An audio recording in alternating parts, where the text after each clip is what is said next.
Next slide seterusnya. Okey, jap. Next slide. Kita putus. Nampak tak slide seterusnya? Ini adalah saya boleh nampak. Okey. Ada orang lain lagi boleh nampak kot. Saya punya internet memang problem sekarang ni. Okay. So, going to discuss detail lah. Maknanya kita tengok overview. Okay, boleh sebut pasal research ethic. Okay. Di UiTM, okay, the ethics and publication units, research management center RMC di UiTM Shah Alam. Okay, dia adalah Dr. Yong Sung Kong. Adalah merupakan ethics and publication units, dan for the REC Secretariat, okay, Rahman, okay, which the coordinator of the research ethics, and also the secretary of this ethics committee REC. Okay. Ramai lagi members yang Cik Shazana, okay, dan ramai lagi. Okay. Kita go to the next slide. Next.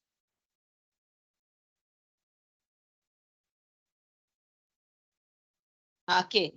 So for us di UiTM Sawangan Pulau Pinang, okay, we have a branch ethics review committee, which ERC. The chairperson is Associate Professor TS Technologies Dr. Kilora. Kita punya timbalan rektor PJIMA, and dan saya sendiri sebagai deputy chairperson of the BERC, and the committee members, kita ada 7 orang lagi committee members, which this team ataupun this committee ni akan bersidang every month without fail untuk approve permohonan etika pendidikan daripada pelajar-pelajar. Setiap bulan kita wajib kita meeting untuk kelulusan.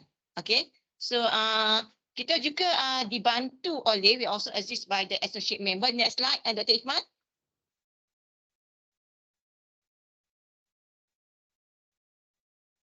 Minta maaf ada jadi terdelay sikit. Okay.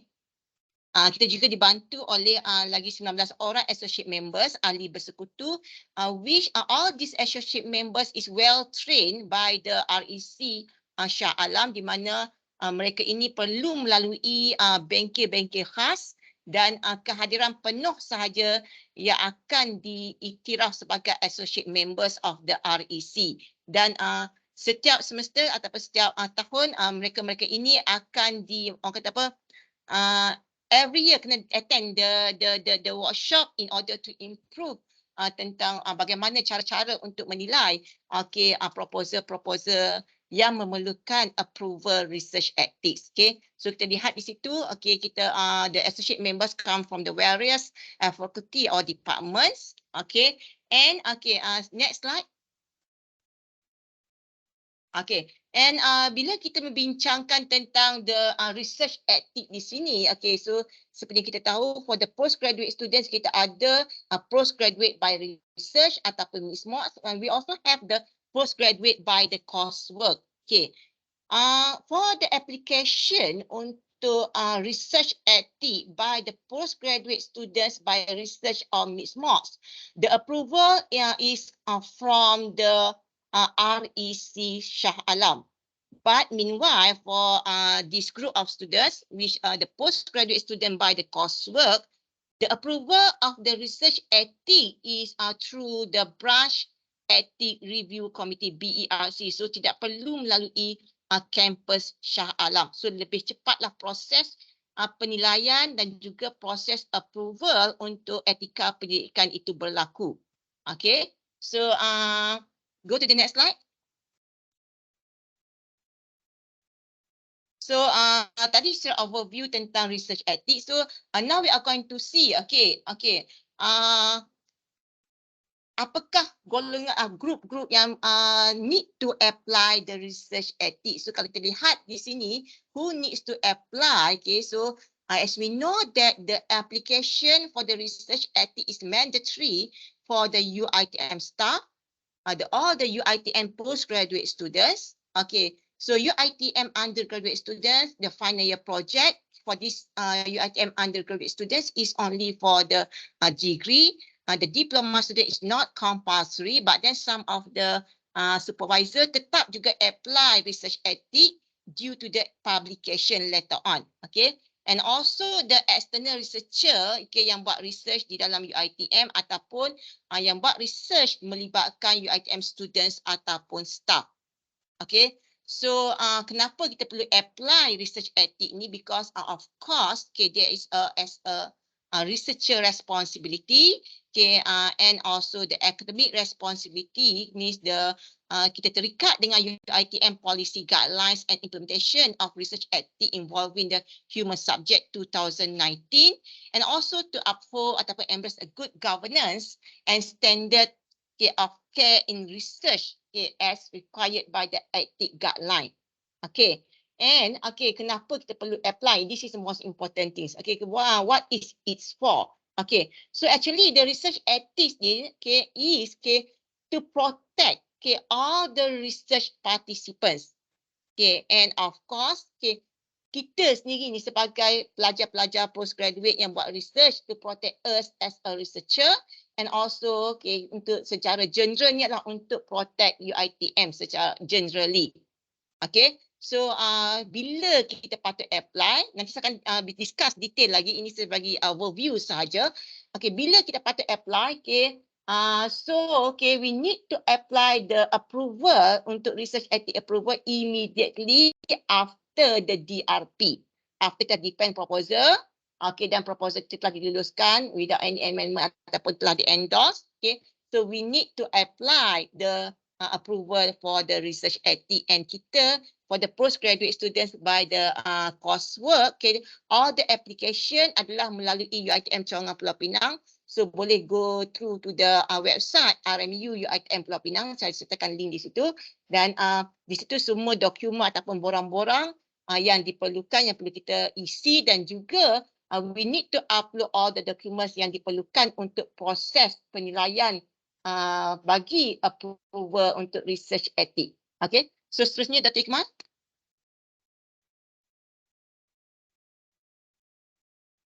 Next slide.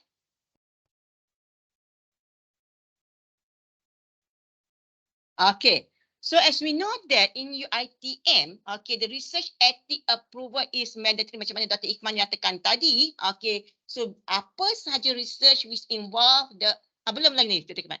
Okay, involve the human participants. Okay, so we need the approval of the research ethic. Okay, although some of the research tu dia ada can be exempted from the ethic review. So even though the exempted pun kita tetap kena apply for the exemption.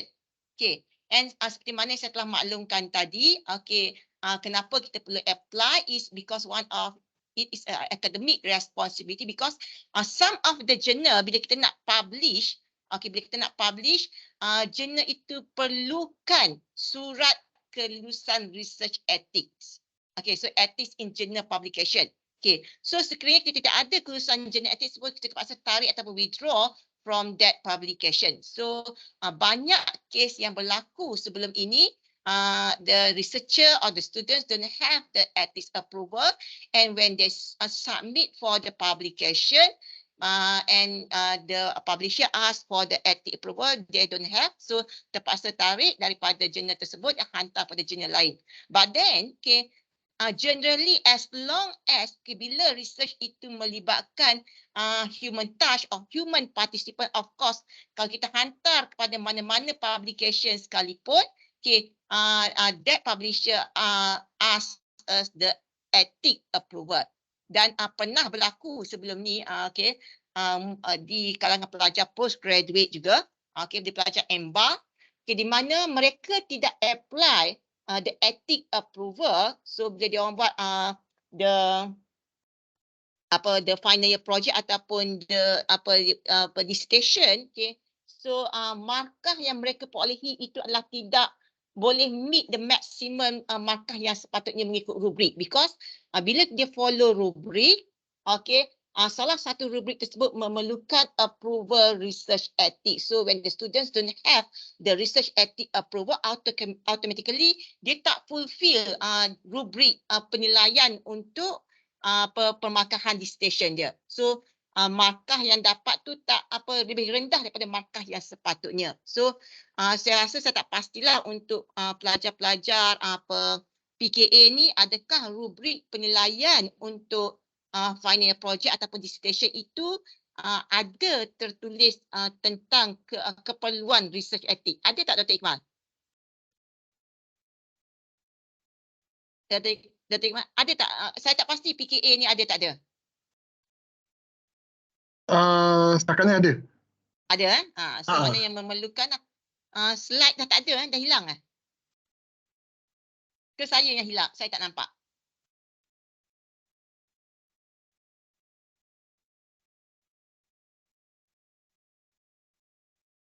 Saya tak nampak slide Dr. Iqmal.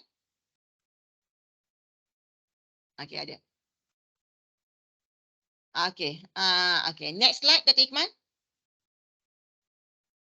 Okey. So kita tengok detail. Okay, who needs to apply tadi sudah maklumkan. So all the UiTM researcher, UiTM students, okay, ataupun non-UiTM researcher, okay, means external parties which but they conduct their research di dalam UiTM ataupun melibatkan staff ataupun pelajar-pelajar kita.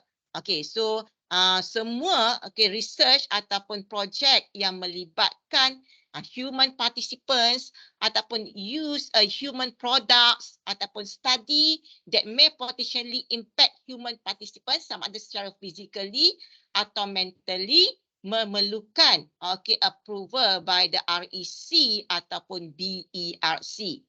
But the studies which involve the animals, dia tidak memerlukan kelulusan REC atau the BERC, but dia ada satu badan lain yang dikenali sebagai UiTM Care. Dia etik juga tapi not under REC ataupun BERC, but is under the UiTM Care. Okay, so next slide Dr. Iqmal. Okay, so now we are going to see detail how we are going to determine whether our project requires a research ethic approval or not. Okay, next. Next. Okay. So kita kena lihat. Okay, does your intended research include of any of these following methodologies? Okay, so kita kena lihat dulu. Okay, either kaedah pendidikan kita nanti, our methodology of the research involve the interviews or oral histories ataupun melibatkan the questionnaire ataupun the surveys, or dia tidak melibatkan questionnaire or surveys, but then dia melibatkan the analysis of any kind of social media ataupun ethnography ataupun observation, or any other methodology that involve live human participants or their data. Okay, so sekiranya kaedah pendidikan kita nanti melibatkan salah satu daripada kriteria yang tertulis ini, maka adalah kita wajib apply the research ethic approval. Okay, so next. Okay, so selain pada itu, we also need to look detail. Okay, kita punya does your intended research involve any of these following groups or their data? Okay, contohnya adalah sebagai patients ataupun children under age 70 ataupun vulnerable adults, those who may unable to give informed consent or are independent position, ataupun the people who engage in criminal or illegal activities. Okay, so sekiranya the following groups ataupun their data involve these 4 criteria also, so kita perlu apply research ethic approval. Okay. Terusnya Dr. Iqmal. So bila kita sebut vulnerable group di sini, apakah kriteria ataupun golongan-golongan yang tergolong dalam this group? Okay, first is a ill health ataupun the someone who is too young to legally consent the participate or too old to fully understand the consequences of participation, ataupun kita punya target group kita tu is a person of minority status, contohnya adalah sebagai foreign workers ataupun sebagai pelarian ataupun sebagainya, ataupun a person in a hierarchical structure who feels obliged to do something they may normally want to do. Ataupun maknanya sekiranya, okay, so this is the 4 groups yang tergolong dalam group vulnerable group. So jika research kita nanti melibatkan salah satu daripada kumpulan tersebut yang dinyatakan ini, maka adalah wajib juga bagi kita untuk apply research ethic approval. Okay, next.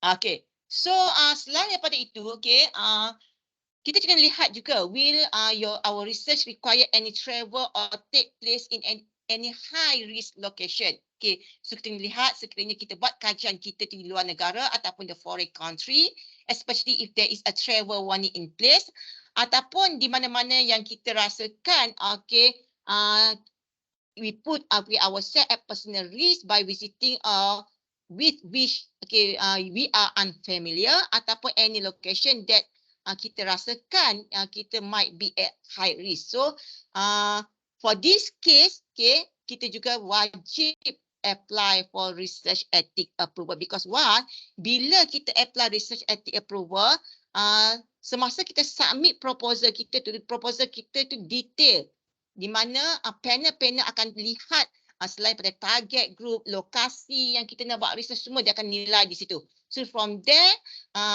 panel-panel akan kenal pasti status research kita, sama ada minimal risk, more than minimal risk, ataupun our research can be exemption from the research ethic approval. Okay, so seterusnya. Boleh tak tanya? Okay, so ada juga case di mana, okay, some of the research they use the secondary data. Okay, so if, okay, our research involve the secondary data, kita kena tengok, okay, some condition juga. Okay, so either the data must be de-identified before release to the researcher. Okay, the consent of the study subject can be reasonably presumed, or the outcome of the analysis must not allow re-identifying participants. And kita juga kena tengok, okay, either the use of the data must not result in any damage or distress. So, okay, ada setengah keadaan di mana, okay, when it involve the secondary data, they can be exempted from the research approval. But as a student, as a researcher, even though our research involve the secondary data, we still need to apply the exemption from the research approval. So kita apply untuk pengecualian research ethic. So sekiranya bila kita submit untuk exemption, dan macam saya maklukan tadi, if the panel, okay, kenal pasti, dia katakan, okay, kita layak untuk exemption, so kami di pihak sekretariat akan keluarkan surat yang mana our research ataupun our proposal is exempted from the research approval. Tetap ada surat hitam putih, tetap ada surat secara rasmi. Okay, so next. Okay, so do you need to need ethics approval? Okay, so kita nak kenal pasti sama ada kita perlukan ethics approval or not. So what we should do is kita tengok checklist. Okay, so checklist tu will help us to know whether, okay, we are required to seek ethics approval or not for our own research. Okay, and okay, as a student, of course, okay, we need to discuss our project, okay, the methods, okay, the ethics issue with our supervisor, especially tentang research methodology. Kena kenal pasti dalam research methodology kita, adakah dia melibatkan human touch ataupun keadaan tempat berisiko, ataupun seperti mana yang telah saya nyatakan tadi, okay, kumpulan-kumpulan yang vulnerable group or dan sebagainya. Okay, so if, okay, after this discussion with the supervisor, okay, you are required to apply for ethics approval. So okay, apa yang perlu kita buat as a student means we cannot start to collect the data selagi kita tidak dapat kelulusan etik. So means after the DRP, once kita dah kenal pasti, actually before DRP pun kita tahu dah, okay, ada either our research itu akan perlukan research ethic or not. Okay, so once after the DRP, okay, so we immediately bila kita dah kenal pasti that our research need the ethic approval. So we immediately need to apply the research ethic. Okay, so after kita dapat kelulusan etik, barulah proses collecting data itu boleh berlaku. Okay, so kalau sebelum itu tidak boleh berlakunya proses pengumpulan data. Dan apa yang boleh saya advise di sini, okay, selalunya proses pengumpulan data itu akan berlaku dalam tempoh 2 bulan. Itu kira paling cepat selepas permohonan kelulusan etik dibuat. Okay. Okay, seterusnya. Okay. So how we are going to apply the ethics approval? Okay, next. Okay, so seperti yang saya maklumkan tadi, okay, so the ethics approval, okay, perlu di pelajar-pelajar yang undergraduate students, okay, FIP ataupun postgraduate student by coursework.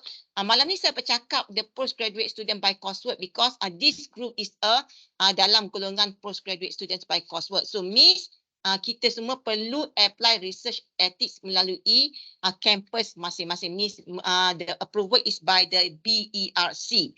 Okay, so untuk permohonan, okay, research ethic, okay, so semua borang permohonan yang terdiri pada borang BERC 1, BERC 2, BERC 3 boleh di-download daripada website kami. Okay, dan sekiranya, okay, our research is can be exempted from the ethic approval. So kita tetap juga kena apply dengan mengisi borang BERC 4. Tujuan kita kata kenapa kita kena apply juga walaupun kita tahu that is a secondary data because seperti saya maklumkan tadi, when we apply for the exemption, okay, kami pihak sekretariat akan suratkan surat secara rasmi mengatakan okay, permohonan ataupun research ini telah dikecualikan daripada kelulusan etika. So bila kita nak submit kepada publication or whatsoever, kita dah ada surat hitam putih and macam mana tadi Iqmal kata, untuk dissertation, untuk PKA pun dalam rubrik ada juga rubrik untuk kelulusan etik. So ini penting, ini sangat penting bagi pelajar-pelajar untuk apply for the ethics approval. Okay. Dan semua borang-borang tersebut ataupun perlu diisi, macam saya maklumkan malam ni saya tidak tunjukkan cara mengisi borang tu because we need another session if we are going to tunjukkan contoh bagaimana nak isi step by step. But then however saya difahamkan dan telah masuk pada mesyuarat, pihak PKA juga telah mengeluarkan template untuk bagaimana mengisi borang BERC 1, BERC 2, BERC 3 dan juga BERC 4 untuk dikongsi dengan semua all the postgraduate student pelajar-pelajar PKA. Okay, Dr. Siti Hafizah ada share dengan saya and saya pun dah tunjuk kepada RMC ataupun REC Shah Alam dan dah dapat approval. So contoh tersebut boleh diguna pakai Dr. Iqmal. Okay, boleh di-share dengan student untuk student merujuk sebagai rujukan student bagaimana nak mengisi borang-borang untuk BERC nanti. Boleh Dr. Iqmal? Nanti minta dengan Dr. Siti Hafizan, dia ada. Okey, boleh. Okay. So this is for the students, for the undergraduate students, okay, dan juga postgraduate student by the coursework hanya perlu apply the BERC. But okay, next slide. Okay. Next slide. Okay. Ini hanya untuk makluman saja, tidak pelajar-pelajar malam ini tak terlibat. Okay. So but then for the postgraduate students by research ataupun mixed-mod ataupun staff, permohonan perlu dibuat melalui sistem RED, okay, Research Ethics Depository secara online, dan kelulusannya nanti bukan di peringkat cawangan tetapi di peringkat UiTM Shah Alam. Okay. So ini hanya untuk makluman saja. Okay, dan saya ingatkan di sini, okay, even though saya katakan tadi for the postgraduate student by coursework, kelulusan research ethic dibuat di peringkat cawangan by BERC, but then, okay, ada kes-kes tertentu sekiranya selepas permohonan dibuat dan ahli-ahli bersekutu telah menilai permohonan tersebut dan didapati, okay, kena jelas kat sini, dan didapati, okay, penyelidikan ataupun research yang dibuat oleh pelajar-pelajar itu more than minimal risk. Okay, more than minimal risk, MMR, So apa perlu buat adalah kami di peringkat cawangan tidak boleh meluluskan permohonan tersebut. So apa tu pelajar buat? Pelajar tersebut, permohonan tersebut terpaksa dihantar ke Shah Alam ke REC untuk kelulusan. Ada berlaku kes-kes macam ni Dr. Iqbal. Ada berlaku. So dia apply for the BRC approval, but then bila dinilai oleh panel dan panel telah menilai, and then bila kami masuk mesyuarat, ahli-ahli mesyuarat juga telah mengenal pasti that research is melibatkan more than minimal risk, so itu perlu dihantar ke Shah Alam untuk kelulusan. Okay, so itu adalah kes-kes terpencil. Kes-kes terpencil. Okay, so next. Okay, so ini adalah flowchart. Okay, saya tak pergi satu persatu, saya just tunjuk secara general. The flowchart, for the research ethic approval application for the undergraduates or the postgraduate student by the coursework research. Okay, so kita boleh lihat di sini. Okay, once pelajar secara general, saya explain secara general. Once pelajar submit application for the research ethic, so untuk kali pertama, dia ambil masa sekiranya semua dokumen lengkap. Bila pihak sekretariat semak, dia sebut dokumen lengkap ini termasuklah proposal, semua borang BERC 1, BERC 2, BERC 3, ataupun if you apply for the exemption, you need to fill the BERC 4. All the form is diisi dengan lengkap dan mendapat endorsement daripada supervisor, dan pelajar tersebut juga perlu ini perlu juga di-attach bersama Grammarly reports. Okay, because untuk makluman semua, apabila kita hantar untuk research ethic approval, panel bukan sahaja melihat in terms of the etika pendidikan. Kami juga bertanggungjawab untuk memastikan proposal tersebut in terms of the grammar dia betul, ataupun jika dia dalam bahasa Melayu tapi so far if I'm not mistaken kalau pensyarah ACIS pun dia kena translate ke dalam bahasa Inggeris juga. Okay, because dia tidak ada dalam bahasa Melayu untuk pengisian borang BERC ni. Okay, so tapi saya rasa pelajar-pelajar PKA tak ada masalah di sini. Okay, so bila pihak sekretariat telah semak semua dokumen lengkap, so kita ambil masa, kami di pihak sekretariat akan majukan permohonan tersebut kepada panel-panel ahli bersekutu yang 19 orang tadi untuk menilai, dan untuk kali pertama panel akan diberi masa 7 hari bekerja sahaja untuk menilai proposal tersebut. Okay, and then akan menilai, and akan berikan cadangan untuk penambahbaikan, and then akan dipulangkan balik kepada para pelajar. Dan di sini ada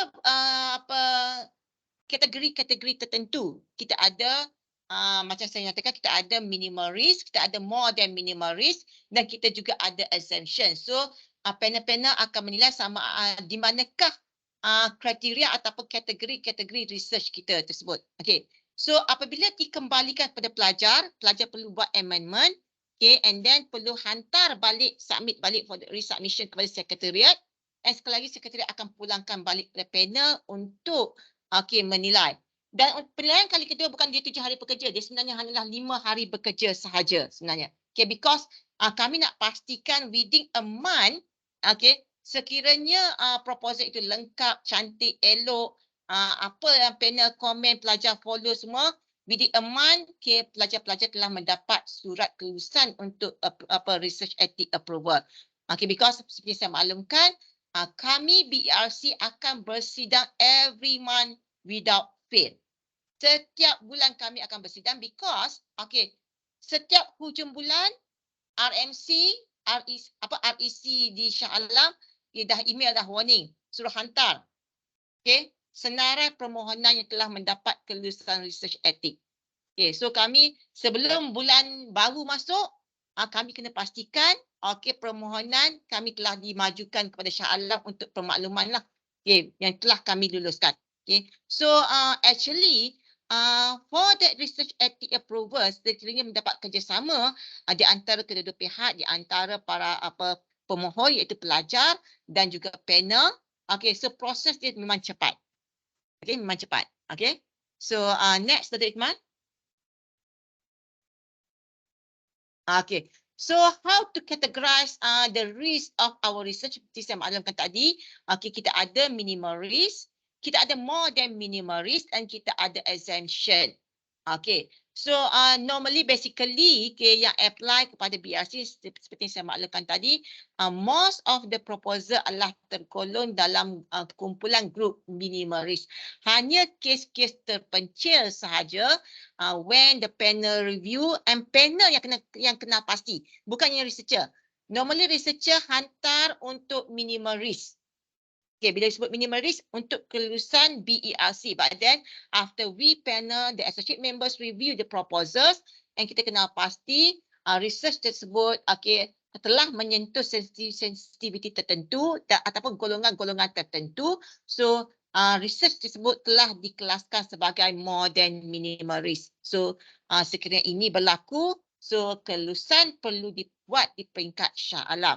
Dan ada juga seperti saya maklumkan, ada juga research yang boleh diberi pengecualian untuk research ethic approval. But pelajar-pelajar perlu juga submit permohonan for exemption dengan mengisi borang BERC 4 berserta dengan hantar proposal penuh. Proposal penuh. Okay?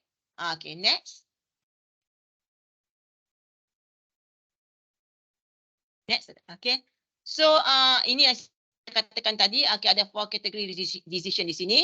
Okay, approve, okay, without changes, okay, ataupun dia approved, conditional approved means kita ada minor amendment, kita ada major amendment. Kalau untuk BERC, okay, kalau dia adalah minor, pelajar diberi masa 2 weeks untuk buat correction. Dan sekiranya major, pelajar diberi masa sebulan untuk buat penambahbaikan dan perlu dikembalikan kepada sekretariat untuk dinilai semula oleh panel-panel penilai. Panel-panel adalah panel yang sama yang akan menilai. Okey.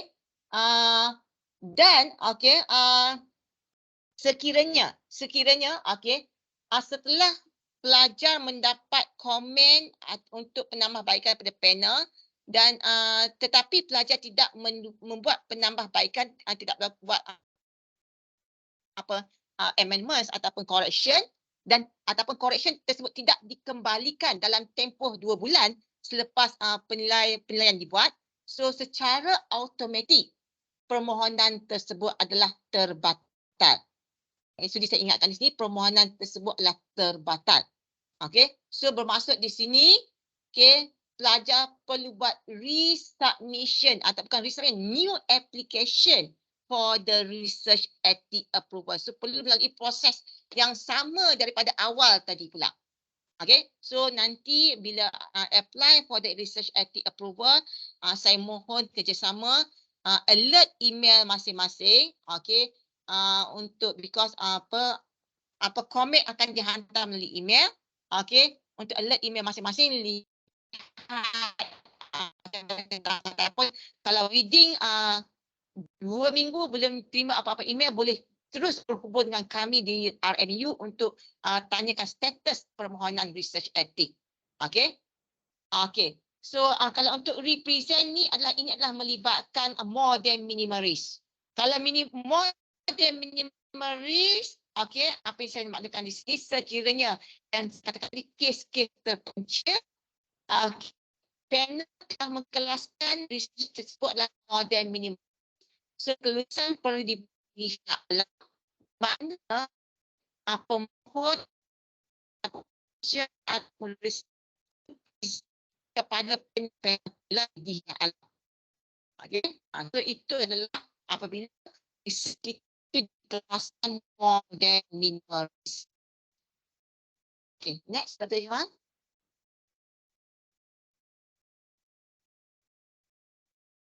Okay, ini hanya untuk ini saja.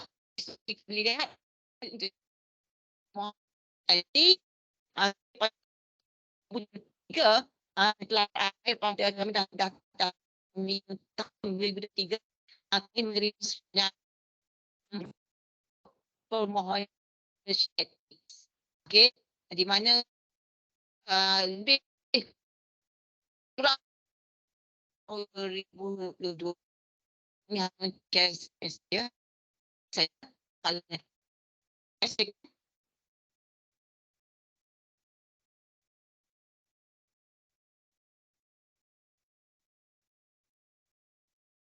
kelas ujung ni tak ada lah.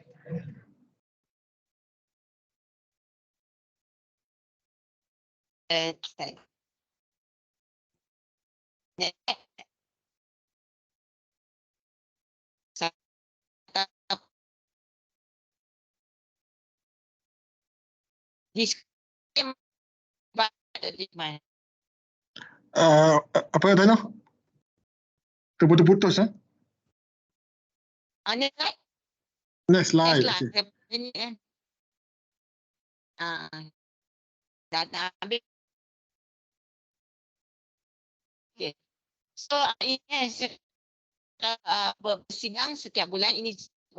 So kita ada takwim yang telah ditetapkan di mana keluarkan takwim di sini. Kita akan wawarkan kepada semua kita semua. Pelajar untuk 2024 belum keluar lagi. Depan akan keluar. So bila nanti para pelajar nak buat permohonan research ethics, so pastikan permohonan yang lengkap itu sebelum tarikh-tarikh tersebut. Tarikh-tarikh inilah tarikh-tarikh sidang untuk kelulusan ini. Selepas kita submit dokumen lengkap, kami hantar panel review, panel comment, dan kembalikan ke pemohon atau researcher, dia buat amendment, kembalikan kepada sekretariat.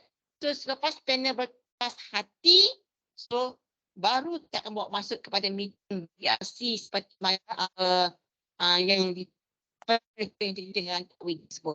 Okay, so insyaAllah untuk 2024 kami akan keluarkan dan dekat kami akan share kita. Okay, next slide. Boleh kita move? Okay, so itu saja perkongsian saya untuk research ethic approval. So if ada persoalan boleh terus direct pada saya di RMU atau okay, pembuas kami. Okay, and all the document boleh di-download daripada link yang diberikan di sini. Okay, so saya rasa itu perkongsian permohonan aplikasi.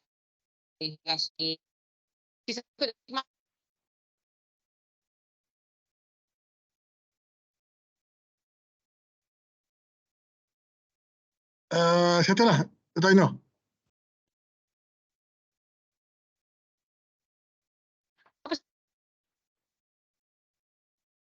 Malam ke general. Tak, putus-putus tak nak. Apa je lah. So, habis lah tak nak. Presentation daripada Dr. Aino.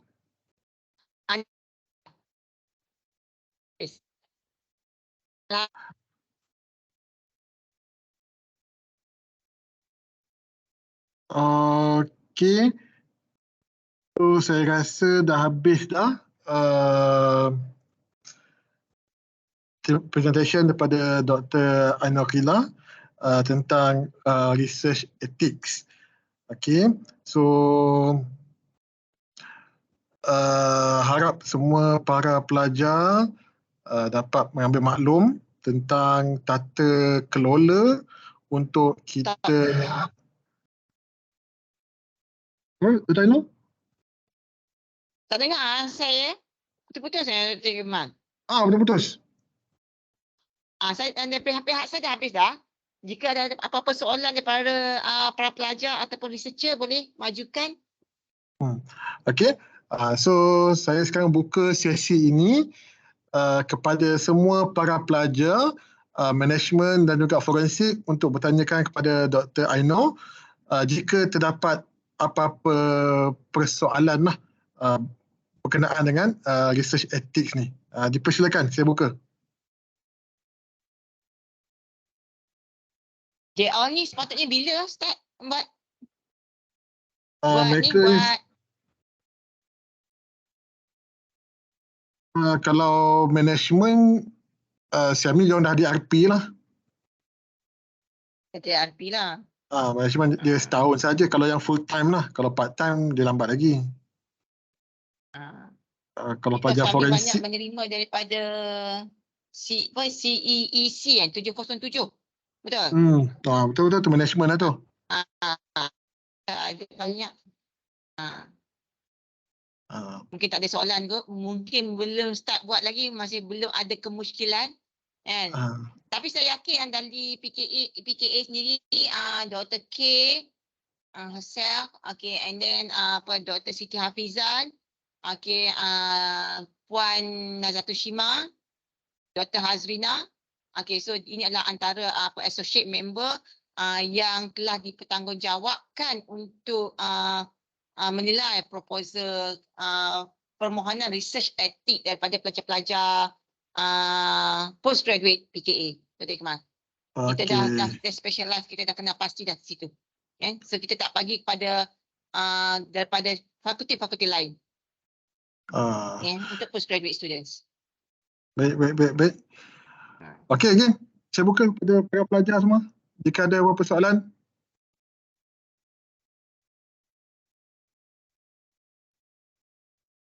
Malam, penat Penat balik Penat kerja. semua. Faham. Tak ada lagi kot doktor, pasal tak start lagi kan. Kalau dah start nanti banyaklah soalan. Okay. So Zana, kalau katalah diorang buat soal selidik kan, rasanya kat dalam ni adalah yang influenza ni kan. Influencer, TikTok semua ni. Macam mana soal ulang suara soal selidik and then? Diorang ni rasa ada yang influencer ni dekat TikTok ni, beribu follower ni. So kata dia buat, dia punya research tu, dia tanya live dekat dalam dia TikTok tu.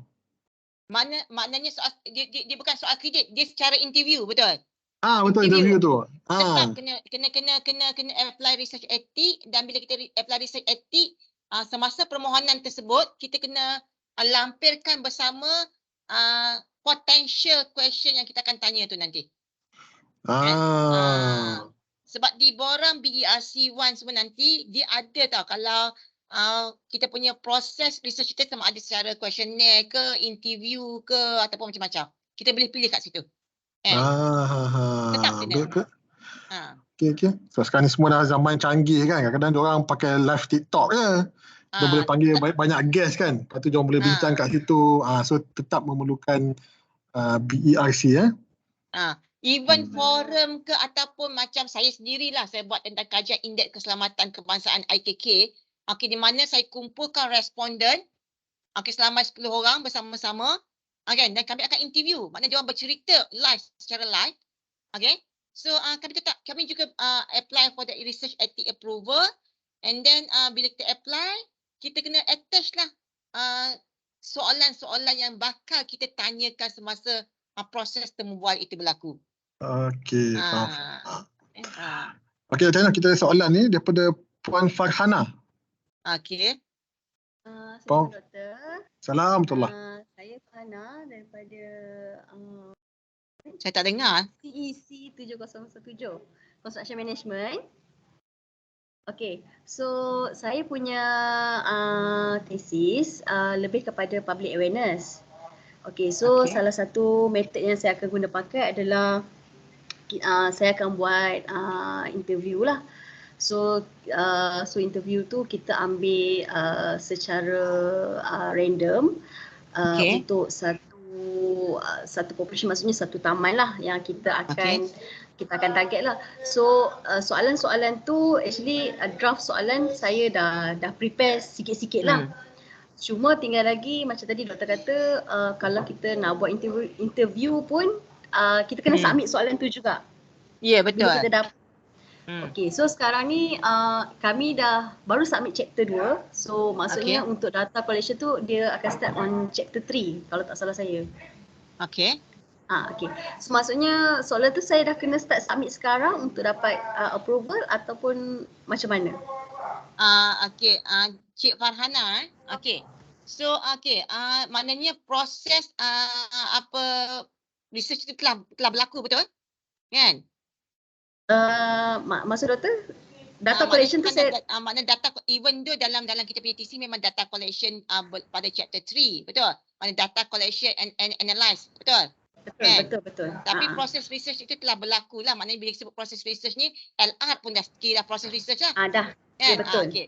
So bermaksud Cik Farhana wajib dah sepatutnya pada sekarang dah kena apply dah kelulusan etik. Because kita perlu ingat macam saya katakan, dia bukan kita apply tu terus approve, no, tidak.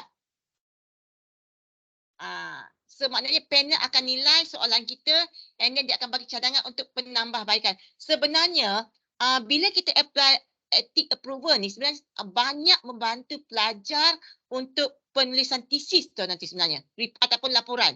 Sebab panel bukan sahaja dia comment in terms of the content, in terms of the ethic, pada masa yang sama dia melihat juga macam kata in terms of the grammar semua tu. So saya rasa kalau since dah buat, saya rasa boleh kot next week sit down dengan SW untuk isi borang BERC 1, BERC 2, BERC 3. Dapat tantangan terus submit. Jangan tunggu. Macam soalan tu memang saya kena prepare in English ke ataupun macam contoh kalau kita nak tanya, selalunya kalau public ni ada yang apa orang kata yang faham, ada kalau macam orang-orang yang berusia, kalau kita tanya dengan orang-orang kampung kan, sebab kita nak dapatkan dia punya apa orang kata intention pasal saya punya thesis kan. So maksudnya soalan kita prepare je English tapi during kita buat interview tu kita tak kisah kita tanya in Malay pun tak apalah. Okey, macam ni ya. Bila saya sebut soalan ni, kita bila Cik Farhana isi borang tu nanti dia ada satu bahagian tu. Okey, dia kata compulsory, dia tulis, kita kena tulis tau. Compulsory participan sama ada partisipan kita ini boleh berbahasa Inggeris ataupun partisipan kita ini hanya boleh berbahasa Melayu. Kita ada pilihan tau. Sekiranya kita katakan partisipan kita ini adalah hanya boleh berbahasa Melayu, okey, so tidak menjadi masalah sekiranya soalan yang kita attach untuk dinilai itu berbahasa dalam bahasa Melayu. Boleh faham maksud saya? Faham, saya faham kot. Nanti tak apa.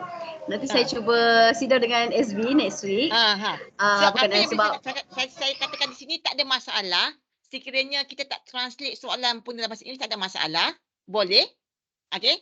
Tetapi konten lain tu dalam bahasa Inggeris lah. Ini saya kata pasal soalan questionnaire ataupun soalan-soalan yang bakal kita ditanyakan kepada responden nanti.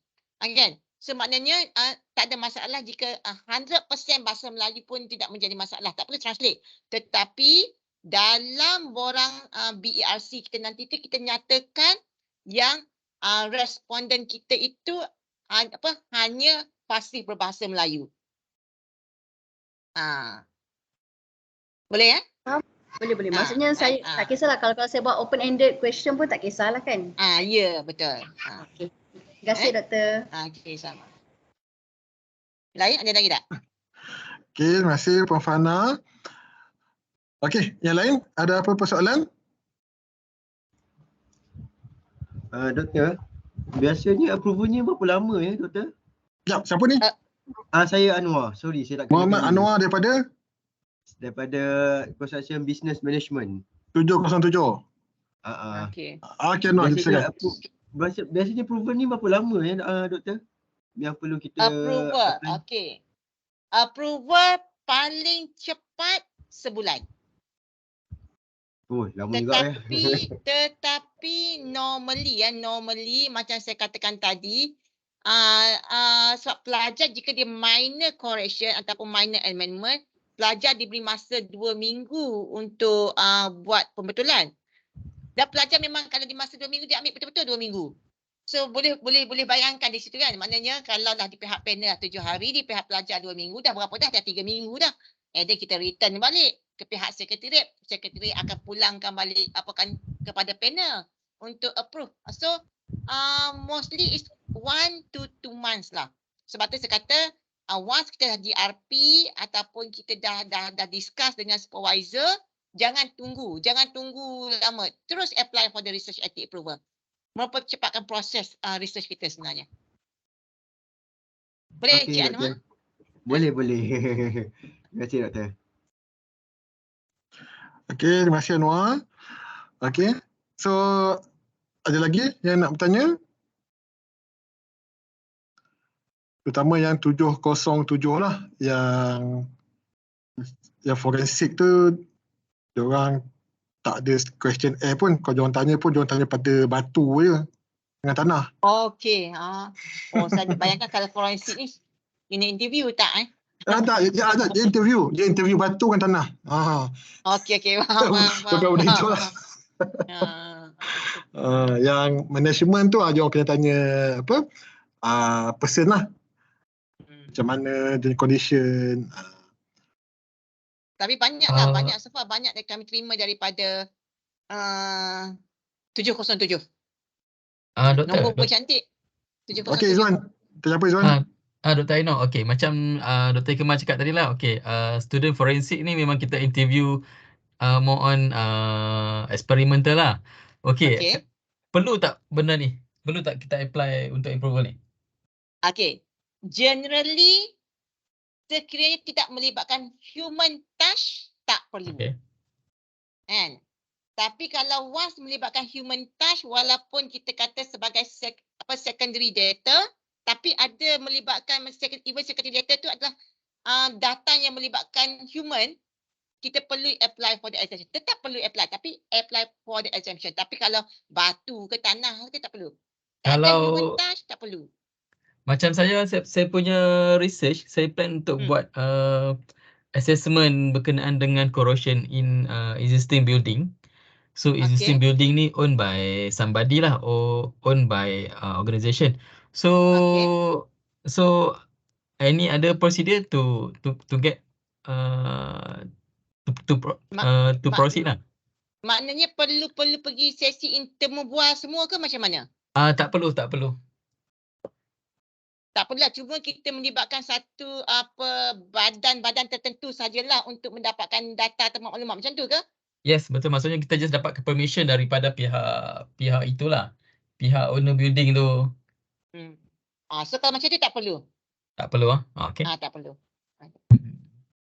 Okay, thank you doktor. Itu je lah. Okey. Alright. So ada yang lain?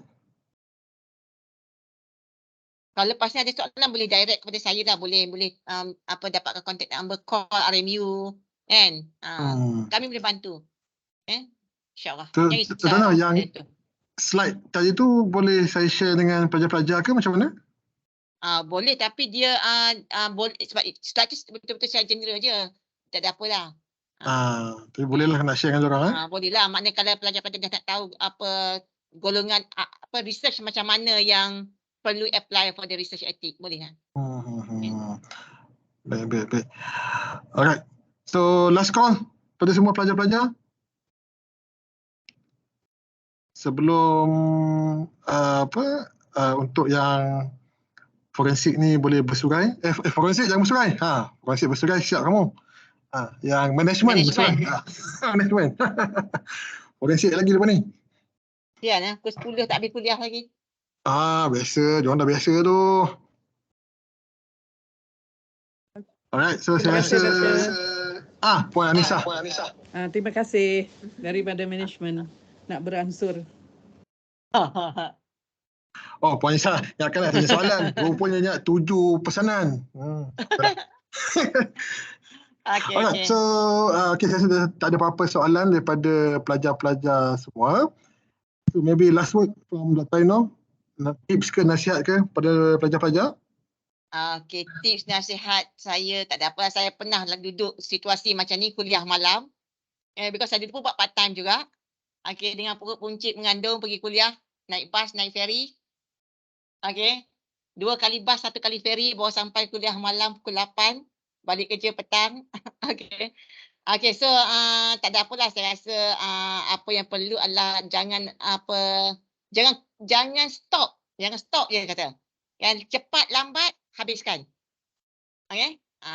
Walaupun jangan tarik handbrake lah. Jangan tarik handbrake. And always looking for the self motivation. Itu saya pesan. Okay, always looking for the self motivation. Because self motivation tu jangan harap orang lain yang nak motivate kita sendiri. Jadi mana pun looking for the self motivation, itu yang penting. Okay, so jangan tarik handbrake. Itu saya pesan. Okay, lambat tak apa, yang penting kita sampai ke destinasi dia. Sebab saya faham bila bekerja ni saya pun okay, so all the best of luck lah. Minta maaf lah jika ada kekurangan dari pihak saya, dari pihak RMU. Dan macam kata dia, apa-apa persoalan terus boleh berhubung dengan saya di RMU lah, insyaAllah. Kami bantu sebaik mungkin, insyaAllah. Terima kasih Dr. Ikhman telah jemput saya pada malam ni. Okay. Itu saja Dr. Ikhman. Okay, so Alhamdulillah, terima kasih kepada Dr. Aino atas penerangan tentang research ethics. Okay, so harap semua para pelajar dapat mengambil maklum dan boleh berhubung dengan Dr. Aino untuk melakukan kerja-kerja penyelidikan anda pada semester-semester yang akan datang. Okay.